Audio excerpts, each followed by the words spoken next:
One. Yo, I swear. Like, you know how the Mona Lisa was art? I don't know why. But from what I saw tonight was a beautiful, perfect, painted picture of art. You know what type of art? Martial arts. Hey, yo, it's your boy, okay? Everything is oh stop your shit. Yo, so tonight was epic.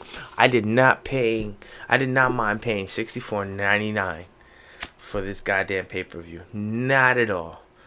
It was awesome. What you get? You get about 16 fights, 15 fights for $64.99. That's less like much less than $10 a fight. How can you really blame it?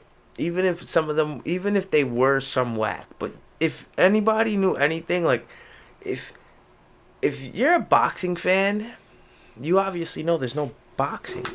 Like your boxing promoters let you down this year around, or during this coronavirus epidemic or pandemic, whatever. Your promoters let you down because boxing didn't come out.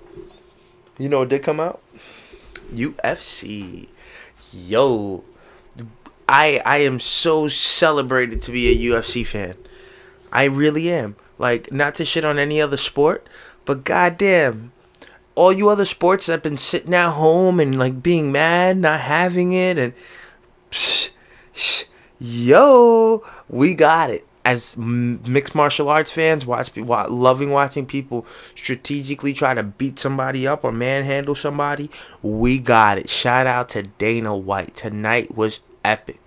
You're not going to see this till Monday, but I capture it in the moment right now just so you can see my bug it outness. Like, ninja. Yes, I'm crazy. And my eyes, red eyes, bloodshot. I've been in this dungeon for like 6 hours watching these fights, and I loved every minute of it. Anybody who loves any types of sports, you guys all feel the same feeling I've been feeling. We haven't had any. Yo, this is in the background playing. We just had one tonight. We just had a great one, and it's playing right now again. Cause after this, I gotta see it again. Before I get to the last fight, the whole fight card was stacked and great. Like, whole fight card was stacked and great.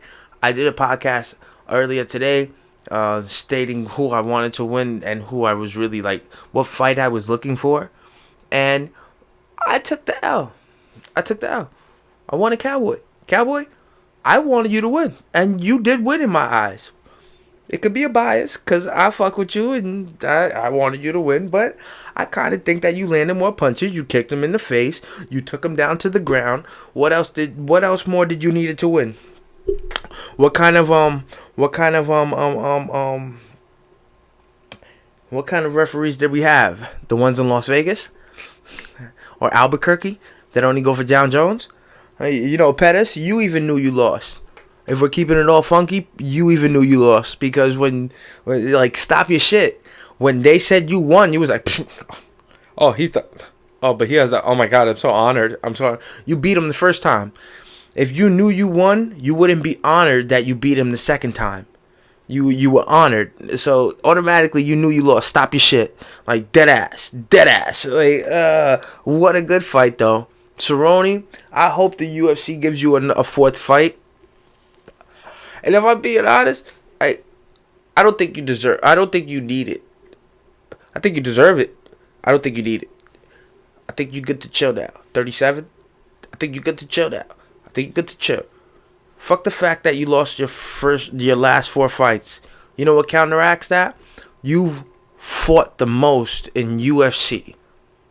You have the record of the most fights in UFC. That counteracts the fact of how many times you've lost. It really does. Because I will, as a fan, always remember you for your W's. I ain't going to remember you for your losses so much. Your big ones, yeah. But I won't remember Pettis beat you for your last fight, if that's your last fight. I really won't. I remember Conor beat you. That's what I'll remember. I think that's where it'll end and begin. I won't remember the other losses. I have to go look back at them. Great fight. If Cerrone gets another fight, great, but I really don't think he needs it. Stop your shit. Cerrone, just fucking fall back and chill. You got a great record. You did great for me as a fan. Because of you, I have stuck to UFC. So, Cowboy, salute. Thank you. Pettis, you there? You 33, 32? Yo, Pettis, you better do it. Like, you better do it. You better turn it on now, boy. Like, you lost the fight before him, and because you got tapped out. I don't remember his name, so pardon me. But I know you got tapped out. It's okay. Like, I think you're a beast. You're fucking Showtime. You stopped yo, you're a monster. But now keep going. Take that shit to the next level now. Now start shooting for that title. Fuck that. Start shooting for that fucking title. Cerrone, I hope you get your fight back. Oh, what other fight? Waterson. Oh, Waterson. I honestly, I thought you did enough work, but I could see why the judges turned it the other way. You know what I mean? The judges turned it the other way because more efficient shots. But Waterson, I guarantee within the next 2 years, is gonna be going for that belt, without a doubt. She's a beast. That little Asian. Yo, give it to her. Cater and Stevens, right? Stevens, yeah, Steve, I already knew what was gonna happen. Yeah, when you gotta, I guess sometimes you gotta look at records. Sometimes you gotta look at records, and when you look at records, and he has a lot of fights, but stylistically, sometimes you just lose. And when I say that, I'm gonna say this. Rosenstrike and motherfucking Zingano. Yo, I don't know what the fuck happened. Yo, hey, what the fight was in 30 seconds, 40 seconds? What an amazing fight.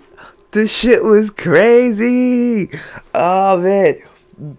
I didn't even have... When I looked at Zingano, right, and I looked at him work out, and I looked at his physique, and then I heard that he had a boxing... And then I get Rosenstrike. I've seen him. He beat Overeem. I've seen him. But, yeah, Zingano looks like... Yo, Zingano's so bad. And I'm going to cut this shit up properly with a clip. And I'm gonna at you. Zingano's so bad that Cormier don't want to fight him. Cormier said the first thing I would do is take him down. And then Zingano knows that he don't. Whatever. Yo, he knows. He knows that Cormier don't want to fight him. That he didn't even mention his name. He didn't even mention his name. Like, he didn't mention nothing. Like, come on, bro. I see the facade. Cormier, you're a great wrestler. You're an awesome fighter. But you got one fight left, and that's for Stipe.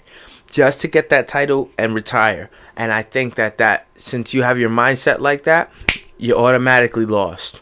I want that belt to retire. What champion thinks like that? What person that's coming up think like that? What person... Please, we don't look like that. We look like we want that title to hold it forever. And that's why...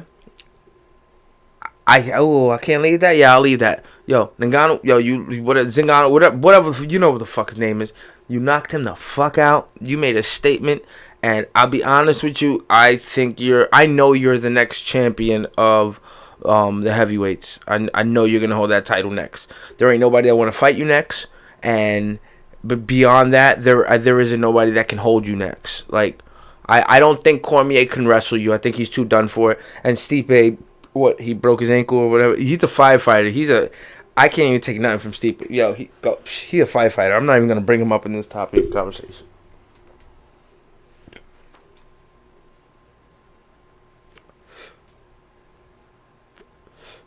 So what do we do with the last fight? Cause this last fight, Henry motherfucker Cejudo, yo, bro. I'm gonna start at the end. And then I'll get to the motherfucking beginning. How the fuck do you retire? My guy, you retire? I get it. Yo, I get it. 33 years old. Save your brain. You got a lot of money. There's no reason to keep fighting.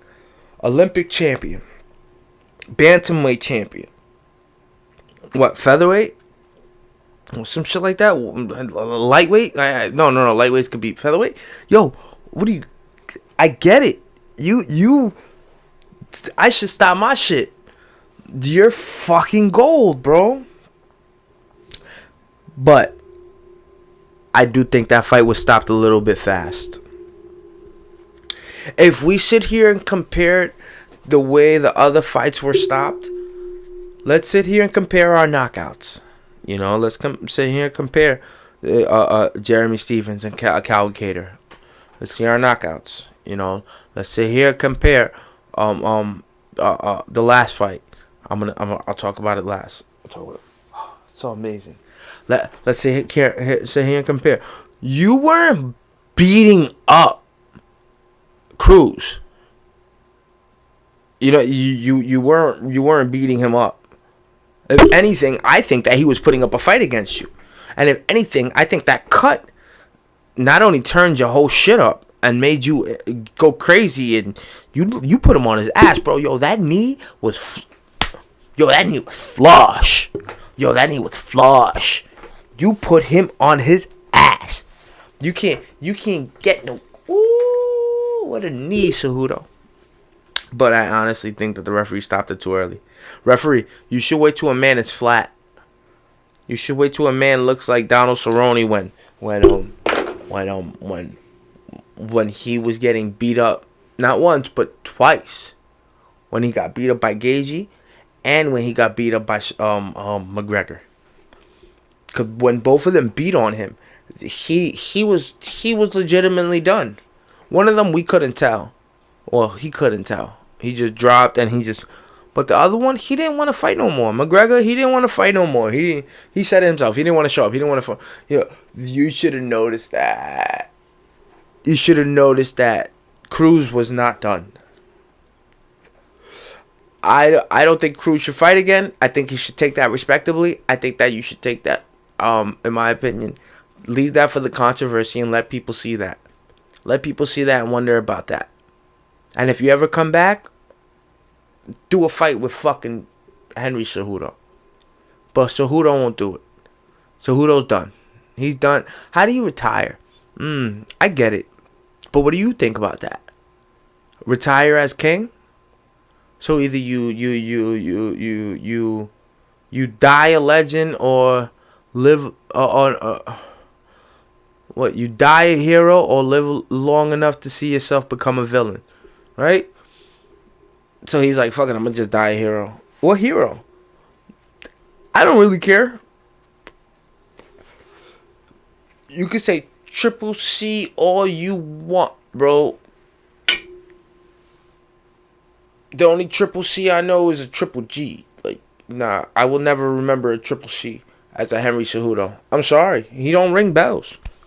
Neither did Dominic Cruz. But Dominic Cruz did show up. And he was the first bantamweight champion. And that does says a lot for what he did tonight and how the fight did get stopped. So, I'm 13 minutes in. Oh, shit. Yo, I didn't even want to go this long. Dead ass. But I knew I was so enthusiastic about this fucking fight card tonight. Because Dana White, you truly are the man. Yo, bro, you truly are the man for pulling this off. Who pulls things like this off? Like, who has the ability to do this?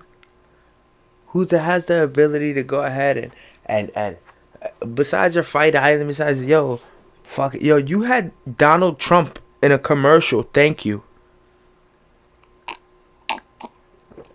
I really want, and I'm sorry, I'm gonna light a cigarette. I know I shouldn't light a cigarette, but fuck it, it's mine. Yo, I want everybody to hold this into. Do you remember how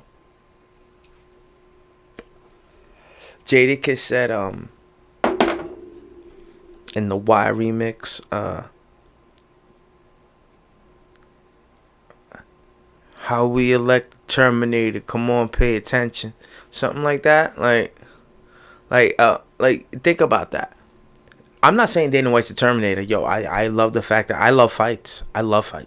But if you think about our President of the United States turning around, whether it be for the Even if it's for the country, think about the irony of that. For the country right now, I want the entire country or the entire MMA community, and then take that further because you know that's gonna get cut up and put on YouTube. So the entire country, past the entire country, the entire globe. The entire globe is able to see Dana White, Donald Trump, saying thank you, and I like, for us, he's doing that for us. All that shit is done for us. All that shit is done for us to be like, let's look forward to this, guys. But look what prevailed. Something so violent like this shit. It's in the fucking background right now because when I get off, I gotta watch this last fucking fight again. It was so goddamn amazing. Like, when I get off, I gotta watch this shit again. It's so crazy. That's why I gotta, again, I'm sorry. Look at our nature. Our nature comes with a good, bad, and an ugly, right? For some reason, when people lay it all on the line, there's an honesty behind it. And I think that it cancels out. I'm learning that it cancels out. I'm feeling like it cancels out. When people make music, right? When people rap, make music. Yo, there's artists that make music about like drugs and like cocaine and like fucking hoes and like paying for prostitutes and like killing themselves and pain and suicide and fucking retardedness and simpleness and you know what I'm talking about, being abused at home, child abuse, being pedophilia. You there's so many different types of songs about so many different types of music. And all the ugly, for some reason, also weighs the same way as the good songs do. I'm not saying it's all ugly. I'm not. I'm saying to look at the big picture of the good is I get to see something like this and it makes me feel good. It makes me feel good. It makes me feel good to see this type of violence in a controlled scenario. People not killing each other. People not dying. There are people legitimately that have trained to beat each other up. Ding, ding, ding. And then the ugly side of it is that, yeah, I'm watching people beat each other up. And it makes me feel good. That's not good. I don't think that's good, but maybe it is. Maybe that is the universe and the yin and the yang and the truth of what the fact of the matter is. Maybe fighting and watching UFC is a true balance. It's a true balance of people. Like, these people have families. Stipe Miocic is a firefighter, for God's sakes. Give me a break. He's a fighter and a firefighter. Like, come on. There was a UFC champion that was a teacher. He was a teacher. Rich Franklin, teacher. Give me a break. I ain't want to decide you want to teach. If you decided you want to fight, there's people with regular 9-to-5s and they decide they want to fight. All the up and comers, you don't think that like they're doing their regular 9-to-5s or helping people decide they want to fight. They're not all about fighters, and I think that's the beauty in it. That like we don't. That's the beauty that you don't see. We'll see the ugly when they're trading punches and beating each other up. The beauty is why they're doing it. Why they're doing it means everything. Why they're doing it is the yin and the yang. Because if the reason why you're doing something is so much more beautiful than what your ugly looks like, if it doesn't outweigh, then it definitely cancels out. What I saw tonight was a masterpiece. So I've been seeing Gagey. Like, I've been looking at Gagey for a minute. I'm not disrespecting you, bro, but you got a crooked eye.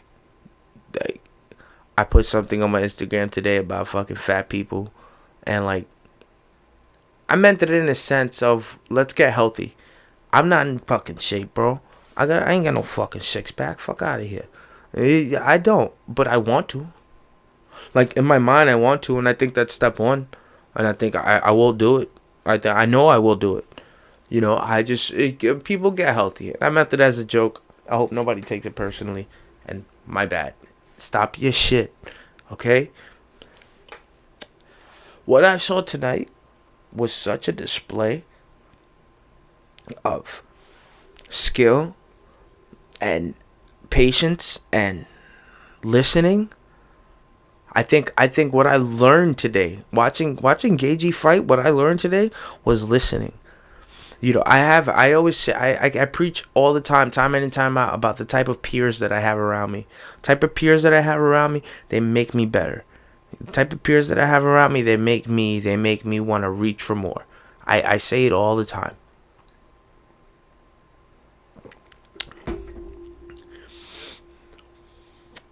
What I saw from Gagey, listening to his coach in his corner. What I saw from Gagey for discipline. What I saw from Gagey from the jump, when Gagey said, when Gagey said from the jump, listen, he only had 9 days to prepare. Yo, I'm gonna give him 15 minutes of hell. And then after we couldn't have the UFC when we wanted to, and we had to have it on this date, he had 18 minutes to perform. Yo, Gagey, you went 25, brother. You went 25 minutes, and not only did you perform, you performed like the goddamn monkey with the hat on and the 2 little tins and a fucking car battery in your back. Yo, you were disciplined. You listened to your corner. That is the makings of a rapper. Like, that's the makings of a artist. That's the makings of a person that goes to school. Like, their motivation and their drive may come from within, but at the same time, you have to listen to it. Listening to other people is not always a bad thing if they're giving you the right direction. And from what I witnessed tonight, good shit to his fucking coach. Good shit to his corner. That shit can't be reenacted. Ferguson, you had a 12-fight winning streak. Gagey, you had a 3-fight winning streak. Yo, that says volumes. Ferguson, you were the interim champion. Gagey, you were coming up, and you've knocked out the best of them. Rumble Johnson, Cerrone, you've knocked out the best of them. Gagey, you're a monster. And tonight, both of y'all put it all on the line. And it spoke volumes. And the way you beat Ferguson up is the way Ferguson beat everybody up. And I think you knew it. I think you studied the tape. I think you sat there. I think you put in your homework. I think you didn't miss a fucking lick. I think you knew exactly what you were in for. I know you. And you said, you know what? And your coaches knew it too, and you listened. So, good shit. Awesome. I think next week I got a UFC too. So I'm gonna look at the fight card. Anybody I like, I'm gonna talk my shit. So stop your shit. It's your boy OK. Everything is okay. Fuck. I shouldn't have said that. And I can't delete this because it's all the way at the end. So, like, imagine, like, deleting New York all the way at the end. I should do it, right? To keep it organic. No, fuck you. Stop your shit. I'm out of here, yeah. Have a good night.